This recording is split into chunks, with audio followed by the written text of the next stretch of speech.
জ্বর অবস্থায় হাসপাতালে যেতে রাজি হয়নি।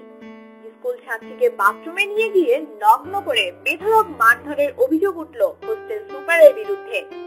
গুরুতর অবস্থায় ক্লাস 7 এর ওই ছাত্রীকে মুর্শিদাবাদ মেডিকেল কলেজ হাসপাতালে ভর্তি করেছে তার পরিবার। জ্বরের ঘরে তার একটাই দাবি, স্কুলে আর যাবে না।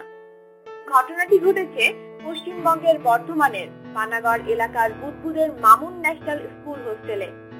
অভিযুক্ত হোস্টেল সুপারের কড়া শাস্তি চেয়ে পানাগড় থানায় অভিযোগ দায়ের করেছেন ছাত্রীর বাবা। ক্লাস 6 থেকেই বুদবুদ ন্যাশনাল আবাসিক স্কুল থেকে পড়াশোনা করছে সেলিনা খাতুন, ছদ্মনাম। তার বাড়ি মুর্শিদাবাদের জলঙ্গির ধুনিরামপুরে। বুধবার রাতে জ্বরের ঘুরে ভুল বকছিল সেলিনা। সেই সময় শিক্ষিকারা তাকে হাসপাতালে নিয়ে যাওয়ার কথা বলেন, সে রাজি হয়নি। অভিযোগ, রাত 9টা নাগাদ হোস্টেল সুপার রাজিয়া রহমান এসে তাকে জোর করে বাথরুমে নিয়ে যান। বাথরুমে নিয়ে গিয়ে নগ্ন করে বেধড়ক মারধর করেন।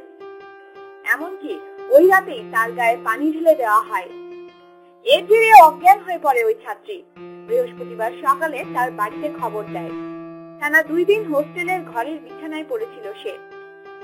পরিবারের লোকজন তাকে এনে মুর্শিদাবাদ মেডিকেল কলেজ হাসপাতালে ভর্তি করিয়েছেন।